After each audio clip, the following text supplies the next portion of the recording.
증권하시는 분들 계시죠?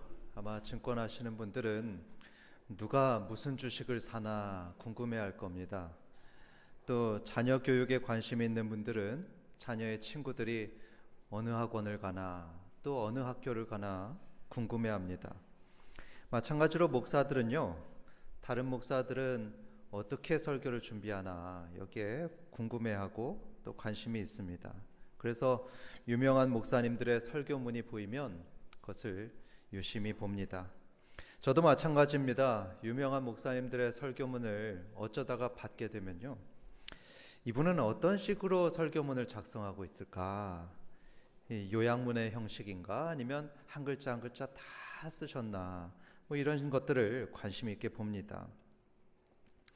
그러면 여러분, 저의 설교문은 어떻게 작성되었는지 궁금하지 않으십니까? 하나도 궁금하지 않으신 것 같습니다. 그렇죠? 하나도 궁금하지 않으실 겁니다.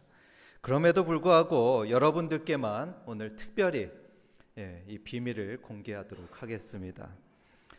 저에게는 설교문을 작성할 때 쓰는 설교 틀이 있습니다. A4 용지 깨끗한 그 백지 그게 있는데요, 그 제일 위에는 딱 하나 이런 문구가 여기 써 있습니다. 그게 뭐냐면, 설교는 나 대단하지, 이런 해석 대단하지, 이것이 아니고 우리 하나님은 정말 좋은 분이라는 것을 알려드리는 것이다, 이렇게 쓰여 있습니다. 그렇습니다. 설교는 설교자의 지식을 과시하는 것이 아닙니다. 자기의 풍성한 지식을 늘어놓는 시간도 아니고요, 성경을 아주 기발하게 해석해서 사람들을 감탄하게 만드는 시간도 아닙니다.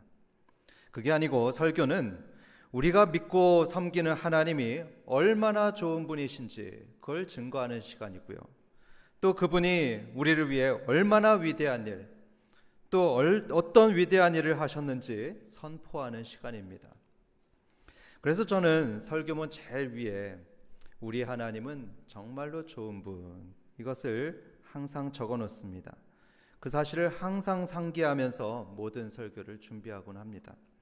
사랑하는 성도 여러분, 우리가 믿고 섬기는 하나님은 정말 좋은 분이심을 믿으시기 바랍니다.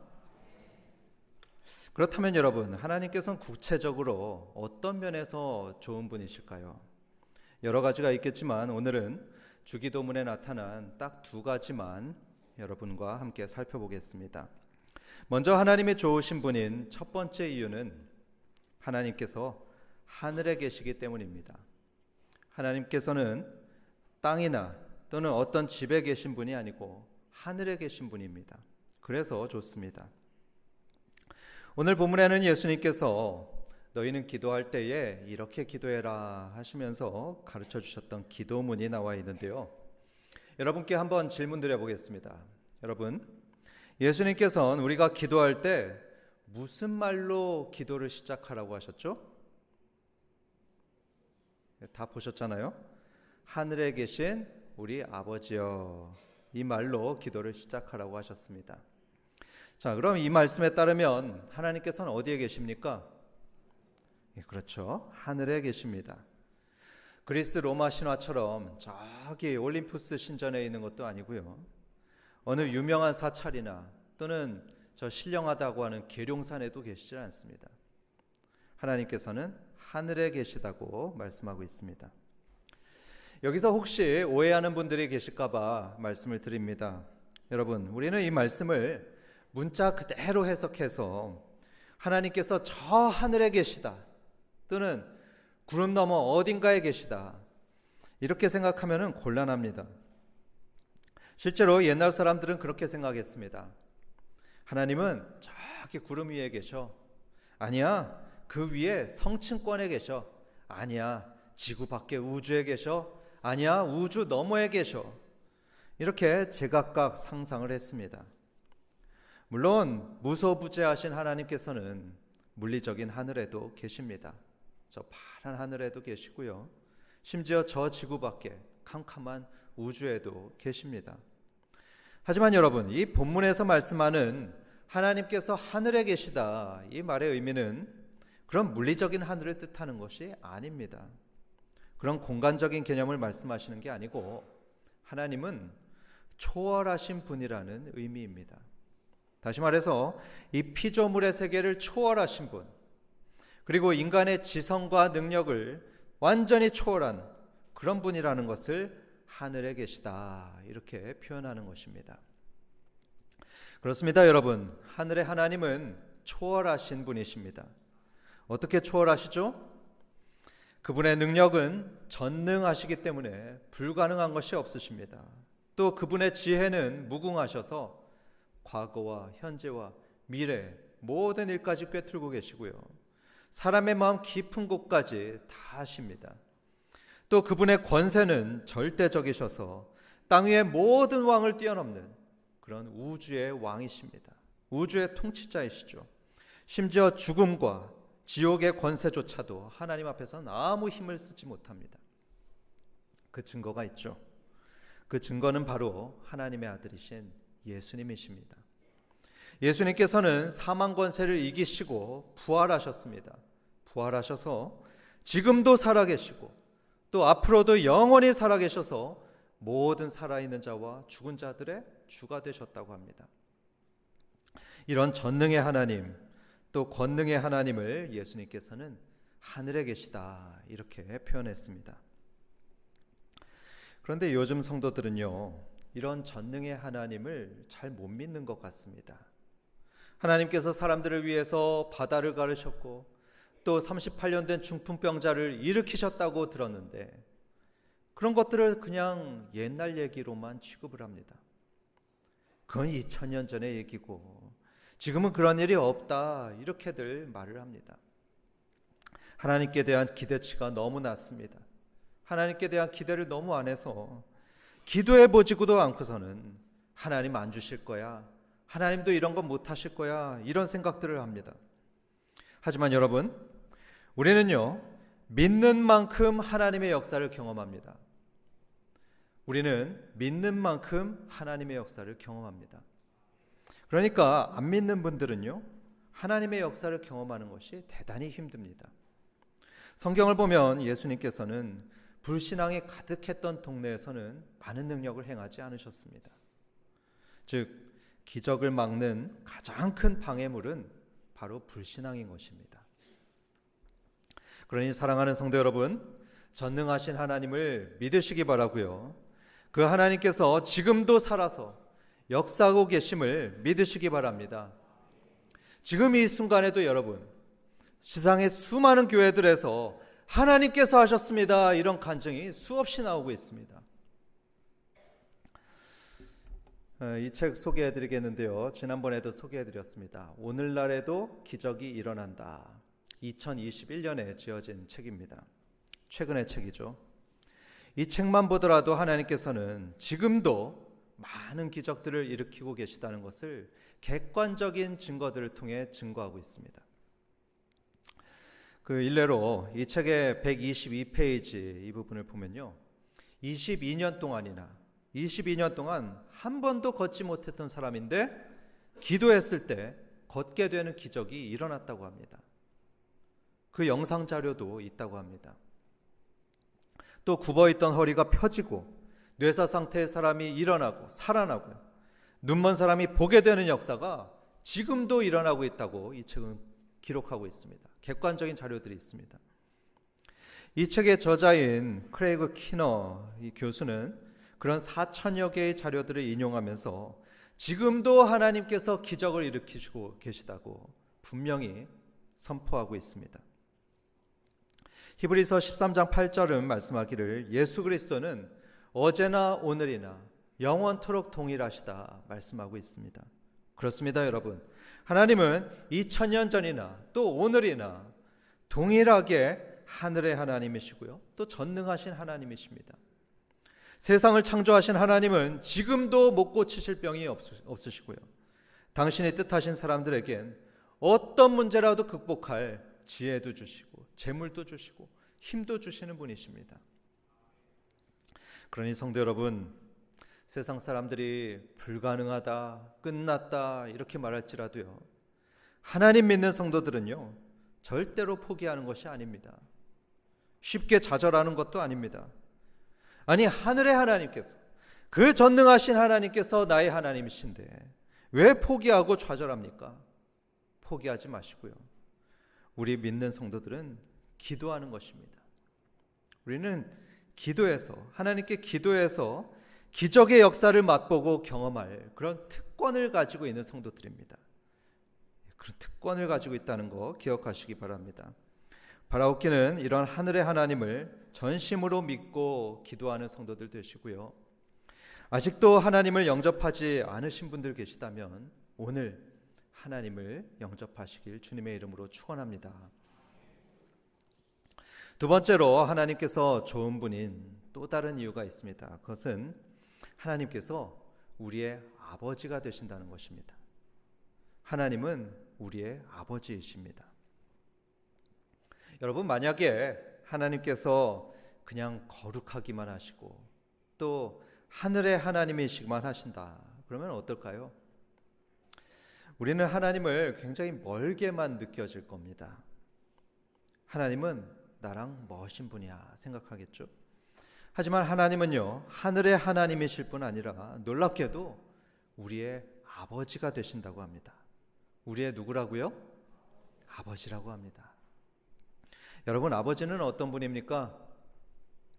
날마다 얼굴도 보고 또 밥도 같이 먹는 그런 가깝고도 친근하신 분이 아버지입니다. 그런 아버지처럼 날마다 우리 곁에 계시며 우리를 사랑하시는 분이 바로 하나님이시라는 겁니다. 관련해서 한 사람의 이야기를 들려드리겠습니다. 조선시대에 홍길동이라는 사람이 있었습니다. 그에게는 큰 슬픔이 있었습니다. 어떤 슬픔이었냐 하면 아버지를 아버지라고 부르지 못했다는 것입니다. 그의 아버지는 높은 벼슬을 했던 양반이었습니다. 하지만 여러분, 아버지가 높은 벼슬에 있으면 뭐합니까? 그에게 아버지라고도 할 수가 없었습니다. 여러분, 왜 그런지 아시죠? 그것은 길동이가 첩의 소생이었기 때문입니다. 즉 서자였기 때문에 양반인 아버지를 아버지라고 부를 수 없었습니다. 대신 뭐라고 불렀냐 하면 나으리 했습니다. 아버지를 향해서 나으리 했었죠. 여러분, 한번 상상해 보십시오. 아침에 일어나면 아버지한테 나으리 안녕히 주무셨습니까? 했습니다. 또 아버지랑 밥상에 앉아서도 나으리 진지 드십시오 했던 겁니다. 아마 길동이는 이런 생각이 들었을 겁니다. 저분하고 나는 도대체 무슨 관계일까? 그런 생각하지 않았겠습니까? 조선시대의 신분의 벽이 그렇게 높았던 것입니다. 그래서 길동이는 평생 동안을 한 번도 아버지란 말을 못하고 불쌍하게 살았습니다. 그런데 여러분, 오늘 본문에서 예수님은 하나님을 어떻게 부르라고 하십니까? 하늘에 계신 우리 아버지요. 너무나 놀랍게도 하나님을 부를 때 아버지로 불러라 가르치셨습니다. 갈라디아서 4장을 보면 더욱 놀랐습니다. 하나님을 심지어 아빠라고 부를 수도 있다, 이렇게 가르치고 계십니다. 감격스러운 게 또 하나 있습니다. 이 오늘 본문은 헬라어로 기록되어 있는데요, 본래 헬라어입니다. 그 원문을 읽으면 이렇게 되어 있습니다. 파테르 헤몬 호엔토이스 우라노이스. 이것을 직역하면 우리 그 한글 번역하고 순서가 바뀌어 있습니다. 어떻게 되냐면 우리 아버지 하늘에 계신, 이렇게 되어 있습니다. 그러니까 이 기도의 첫 마디는요, 먼저 아버지 부르면서 시작하라는 겁니다. 사실 여러분, 이것은 상상조차 할 수 없던 일이었습니다. 왜냐하면 우리와 하나님은 그 신분에 있어서 엄청난 차이가 있기 때문입니다. 그분은 하나님이시고 우리는 인간입니다. 그분은 거룩하시고 우리는 죄인입니다. 이거는 양반과 서자 그 차이 이상인 겁니다. 하늘과 땅 그 차이 그 이상인 겁니다. 여러분, 다른 종교들 한번 보십시오. 다른 종교들 보시면 어딜 감히 신을 향해서 아버지라고 부르게 합니까? 신을 아버지라고 부르는 종교는 제가 여지껏 한 번도 본 적이 없습니다. 하지만 하나님은 어떠시죠? 나를 아버지라고 불러라 가르치셨습니다. 홍길동이 그렇게 부르고 싶어 했던 그 아버지라는 호칭을 마음껏 부르게 하셨습니다. 덕분에 우리는 지금 두려움이 전혀 없이 마음껏 하나님을 아버지라고 부르고 있습니다. 얼마나 감사한 일입니까? 이건 정말 축복이고요. 큰 은혜입니다. 이 시점에서 저는 다소 염려되는 분들이 계십니다. 어떤 분들이냐면 아버지에 대해서 안 좋은 기억을 가지고 계신 분들, 그런 분들이 생각이 납니다. 아버지가 너무 권위적이셨죠. 그래서 심지어 마음에 깊은 상처를 주셨던 분이 아버지였던 분들이 계십니다. 그러니까 그런 분들은 하나님이 아버지라는 말을 들을 때 그렇게 좋은 감정으로 받아들이질 않더라고요. 오히려 하나님을 마치 저 위에서 나를 감시하는 분, 그러다 내가 죄를 범하게 되면 그냥 막 벌하고 심판하시는 분, 그런 무섭고 권위적인 분으로만 느끼는 분들이 계십니다. 그게 왜 그러냐면요, 자기 아버지로부터 경험했던 그 부정적인 느낌을 하나님께 투영하고 있는 것입니다. 혹시 이 가운데 그런 분들이 계시다면 이제부터 저희 말씀을 잘 들어주시기 바랍니다. 예수님께서는 마태복음 7장에서 이렇게 말씀하셨습니다. 인간 아버지도 자녀들을 사랑하지만 하나님 아버지는 그보다도 훨씬 더 사랑하신다고 말씀하셨습니다. 한번 읽어보십시오. 마태복음 7장입니다. 또 시편 27편 10절은 말씀하기를 내 부모는 나를 버렸으나 여호와는 나를 영접하리로다 했습니다. 이사야서 49장 15절에서는 어머니는 혹시 그 낳은 자식을 잊을지라도 하나님은 절대로 우리를 잊지 않으신다 하셨습니다. 그러니 성도 여러분, 우리 하나님은 우리를 정말로 사랑하시는 사랑의 아버지이심을 믿으시기 바랍니다. 하나님께서는 우리의 아버지시기 때문에 우리에게 대해서 관심이 많으십니다. 참 관심을 많이 가지십니다. 어느 정도로 관심이 많으시냐 하면 우리의 이 머리카락 개수까지도 아신다고 마태복음 10장 30절은 말씀하고 있습니다. 여러분, 저도 자녀 셋을 둔 아버지인데요, 저는 아이들 머리카락 개수를 전혀 모릅니다.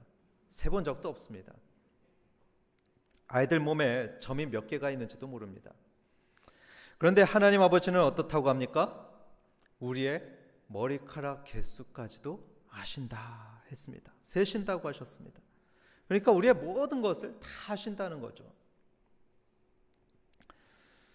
2003년에 대구 지하철 참사 때 있었던 실제 사건입니다.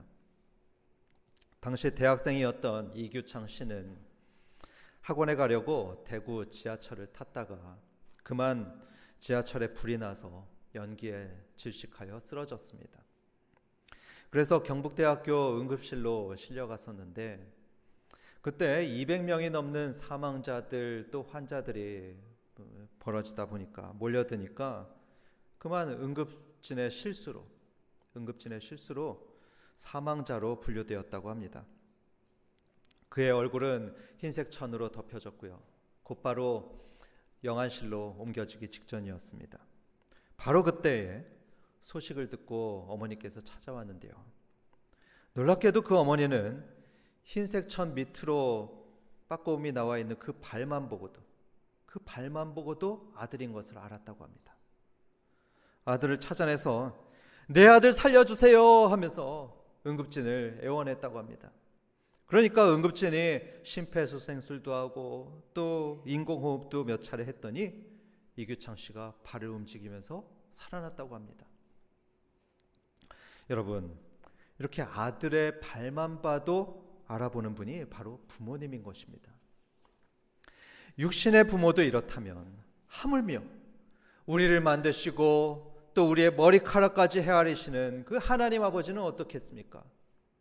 하나님께서는 우리 자신보다도 우리를 더 많이 아시고요, 우리를 너무나 사랑하신다고 하셨습니다. 요한복음 10장을 보면 하나님께서는 우리의 이름을 우리 이름을 각각 아신다고 말씀하셨고요. 시편 56편 8절에서는 우리의 눈물을 기억하신다 말씀하셨습니다. 다시 말해서 우리의 힘들고 어려운 사정을 다 아신다는 얘기죠. 여러분, 이런 말씀을 하나님께서 왜 하신 걸까요? 왜 이런 말씀을 성경에 기록해서 우리가 읽도록 하셨을까요? 왜냐하면 기도하라는 것입니다. 두려워하지 말고 염려하지도 말고 이런 하나님 아버지께 기도하라는 것입니다. 여러분, 혹시 피할 곳도 없고 또 숨을 곳도 없으십니까? 하나님 아버지 앞에 엎드려서 기도하시기 바랍니다. 기도하실 때 여러분의 고통을 다 아시는 하나님께서 피할 길도 주시고 견딜 힘, 견딜 지혜도 주시고요, 당신의 품 안에 숨겨주실 것입니다. 예수님께서는 가르치시기를 어린아이처럼 되라 하셨습니다. 어린아이처럼 되라. 그러니까 여러분, 기도하실 때는요, 어떤 마음으로 기도하냐면요, 어린아이의 마음으로 기도하는 것입니다. 저도 그렇게 기도하고 있습니다. 어린아이로 돌아가서요, 마치 아버지 품에 안기는 마음으로 아버지 부르면서 기도하는데요, 그러면 때로, 항상 그런 건 아니지만 때로는 마치 따뜻한 이불처럼 하나님의 임재가 저의 온 몸을 덮으면서 위로하시는 것을 때로 느낍니다. 그러면서 생각지도 못했던 걸 생각나게도 하시고, 또 전혀 기대하지도 않았던 분들이 찾아와서 도와주는 경험을 때때로 합니다. 그런 기적 같은 일들이 벌어지곤 했습니다. 여러분도 그렇게 해보시기를 바랍니다. 조용히 여러분 방에 들어가셔서 어린아이처럼 아버지 소리내서 불러보는 겁니다. 그럴 때 살아계신 하나님 아버지께서 반드시 여러분의 기도를 들으시고 응답해 주실 줄 믿습니다. 결론을 맺겠습니다. 오늘 우리는 주기도문의 첫 마디인 하늘에 계신 우리 아버지요, 이것을 보면서 하나님께서 좋은 분이신 두 가지 이유를 들었습니다. 첫째로, 하나님은 하늘에 계신 전능하신 하나님이시기 때문에 참 좋습니다. 덕분에 우리는 어떤 어려운 문제를 만나더라도 우리를 도와주실 분이 계시는 겁니다. 하늘의 하나님께 기도할 때 우리는 어떤 문제라도 극복할 수 있습니다. 둘째로, 하나님께서는 우리의 아버지이시기 때문에 참 좋습니다. 하나님께서는 우리의 이름을 각각 아시고요, 우리의 머리카락을 세시고요, 우리의 눈물까지도 기억하시는 그런 따뜻한 아버지이십니다. 이런 하늘의 아버지를 믿는 우리는 정말로 복받은 사람들입니다. 여러분 믿으시고요, 예수님이 가르쳐 주신 대로 하나님을 아버지라고 부르며 기도하심으로써 기적이 상식이 되는 그런 은혜를 누리시길 주님의 이름으로 축원합니다.